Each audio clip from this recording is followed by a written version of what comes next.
আমার সচিবালয়ের দফতরে বাংলাদেশের বরেণ্য ওয়াইস স্কলার তাত্ত্বিক আমার ভাই ডক্টর মিজানুর রহমান আজহারি সাহেব আসছিলেন, আমারে ফোন করেছেন এবং বলছেন যে আপনার সাথে আমার একটু কথা আছে। হ্যাঁ, মোস্ট ওয়েলকাম। আসছেন তিনি, আমরা কিছু আলোচনা করলাম সিরতের কিছু কাজ বাংলাদেশে আমরা কিভাবে করতে পারি। তিনি একটা সিরাত অলিম্পিয়াড করবেন, আমার দাওয়াত দিয়েছেন, আমি কবুল করেছি। আরও কিছু জরুরি কথা বলেছেন। আমি যাওয়ার সময় আমার চেম্বার থেকে বের হয়ে লিফট পর্যন্ত ওনারে এগিয়ে দিয়ে এসেছে এবং তিনি বলছেন যে আপনি কেন আসছেন, আমি চলে যেতে পারবো। এটা হচ্ছে মানুষের প্রতি মর্যাদা, সম্মান। আমি আমার ভাইকে সম্মান করলে আল্লাহ আমারে সম্মান দিবেন। আমি যদি গুতাগুতি করি আল্লাহ আমারে ফেলে দিবেন। আল্লাহ যাকে উপরে তুলবেন, মর্যাদা দিবেন, খেদমত আদায় করবেন, পৃথিবীর সব মানুষ মিলে চেষ্টা করলেও তাকে নামানো যাবে না। আর আল্লাহ যাকে ফেলে দিবেন, রেজ টু দি গ্রাউন্ড, পৃথিবীর সব মানুষ মিলেও তাকে তুলতে পারবে না। ইবনে মাজাহ লা ইয়ানফাউ ওয়ালা ইয়াদুরু হাদিস। অতএব আল্লাহর কাছে দোয়া করে, আল্লাহ তুমি আমাকেও মর্যাদাবান বানাও, আমার দ্বারাও খেদমত নাও। হিংসা করলে আমার নষ্ট হয়ে যাবে। পিছনে তাকাবার সময় আমাদের নাই। উপরে যারা উঠে তারা নিজের নিঃশ্বাসের আওয়াজ নিজে শুনে না, পিছনে যারা আছে তারা শুনে। আমাদের অন্তর বড় করি, দৃষ্টিভঙ্গি প্রসারিত করি। হোক না আপনি একদল আমি একদল, কিন্তু ময়দানে রাজপথে আমাদের দেখা হবে। আমরা মানুষকে সম্মান দিলে আল্লাহ আমাদেরকে সম্মান দেবে। আর আমি যদি ফেসবুকে গুতাগুতি করি, এই ছোট কাজগুলো করে ছোট লোকেরা, এগুলোর পিছনে তাকাবার সময় আমাদের নাই। আলোচনা থাকলে সমালোচনা থাকবে। মুজাহিদ যখন ময়দানে যায় অস্ত্র সজ্জিত হয়ে, ঘোড়ার পিঠে সওয়ার হয়ে 1000 ঘোড়া রাস্তা দিয়ে যখন মঞ্জিলে যায়, তার লক্ষ্য হচ্ছে ওই মঞ্জিল। তখন কিছু নেড়ি কুত্তা, যার ক্যাশ নাই, ওই গলির মুখে আসি গেও গেও গেও বলে, তোর গেও গো শোনার জন্য আমরা বসে থাকি না। डॉग बार्क्स कराबान गोस, कुत्ता भूखता रहेगा, काफिला चलता रहेगा। পিছনে তাকাবার সময় নাই। মনে করেন কেউ শয়তানি করে, এটা ডিম ছুরি দিল এখানে স্টেজে, তো ডিম ছুড়লে কি এই যে আন্দোলন, আহলে সুন্নাত ওয়াল জামাতের আন্দোলন 1 সেকেন্ডের জন্য বন্ধ হবে না। বাধা আসবে, বিপত্তি আসবে, হামলা হবে, প্রস্তুত থাকতে হবে। ঘুষ খেতে হবে না, সুদ খেতে হবে না, পার্সেন্টেজ বানাতে হবে না,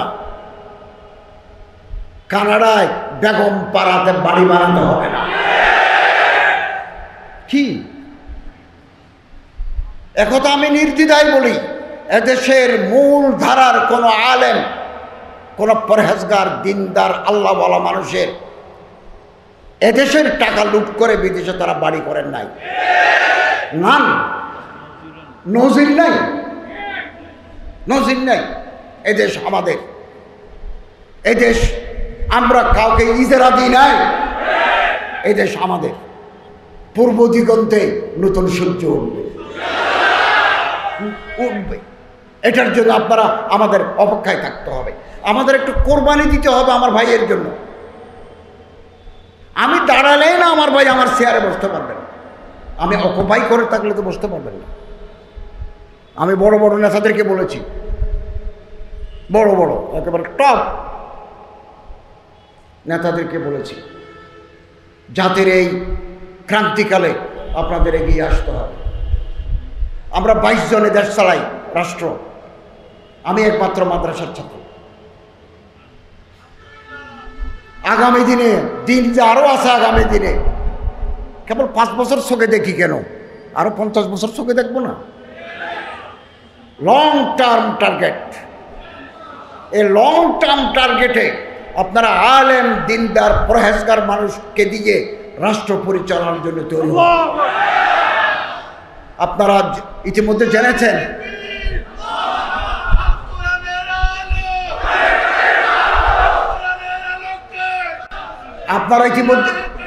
আপনারা ইতিমধ্যে জেনেছেন হজের ব্যবস্থাপনায় মাননীয় প্রধান উপদেষ্টার নির্দেশক্রমে আমার মন্ত্রণালয়ের হোল টিম আমরা রাত দিন কাজ করে একটা সুন্দর হজ উপহার দিতে পেরেছি।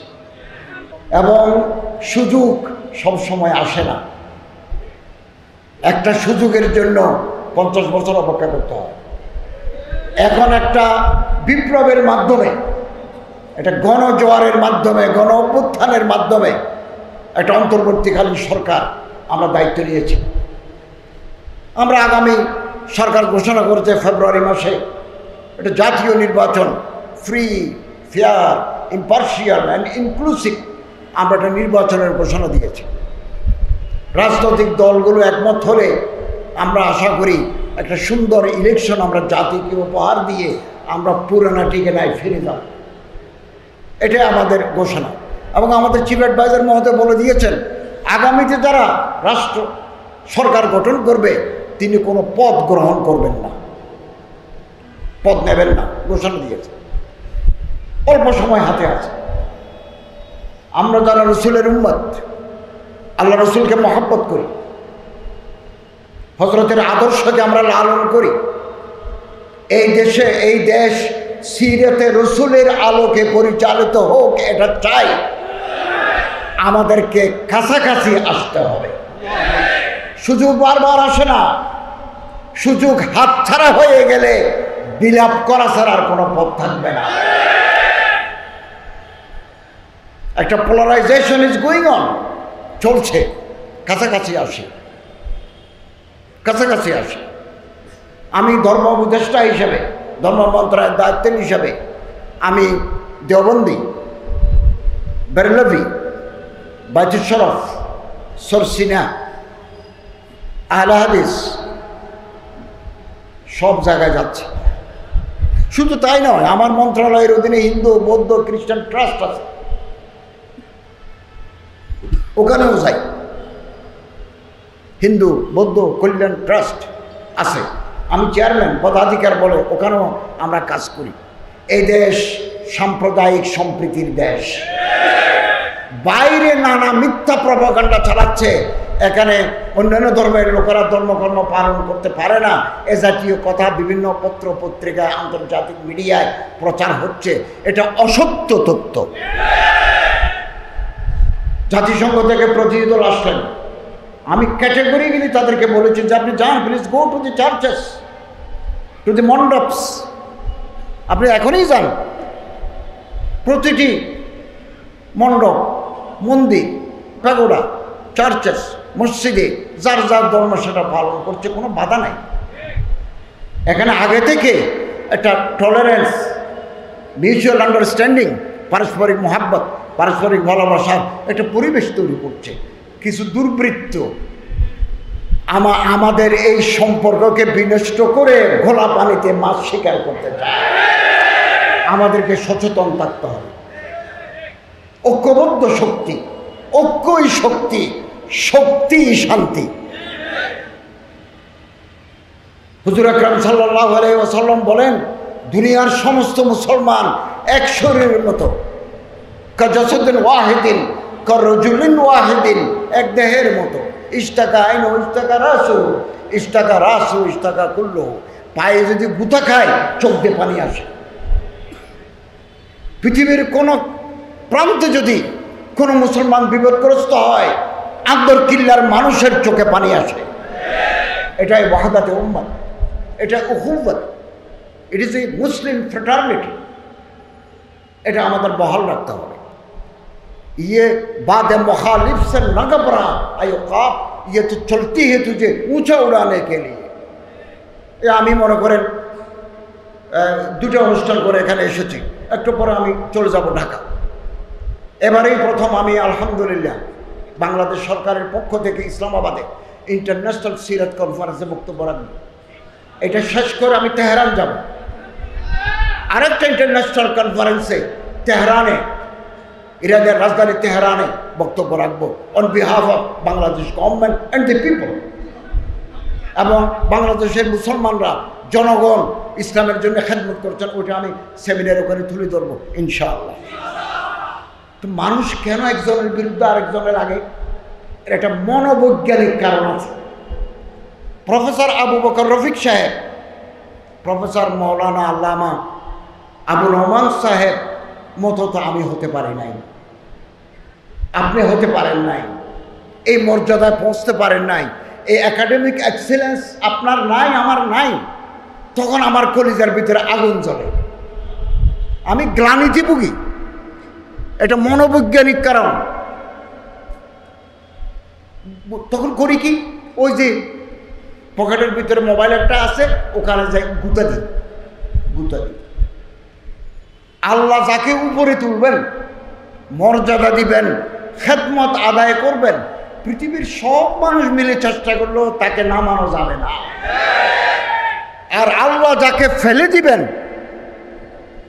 রেজ টু দি গ্রাউন্ড, পৃথিবীর সব মানুষ মিলেও তাকে তুলতে পারবে না। ইবনে মাজাহ লা ইয়ানফাউ ওয়ালা ইয়াদুরু হাদিস। অতএব আল্লাহর কাছে দোয়া করে, আল্লাহ তুমি আমাকেও মর্যাদাবান বানাও, আমার দ্বারাও খেদমত নাও।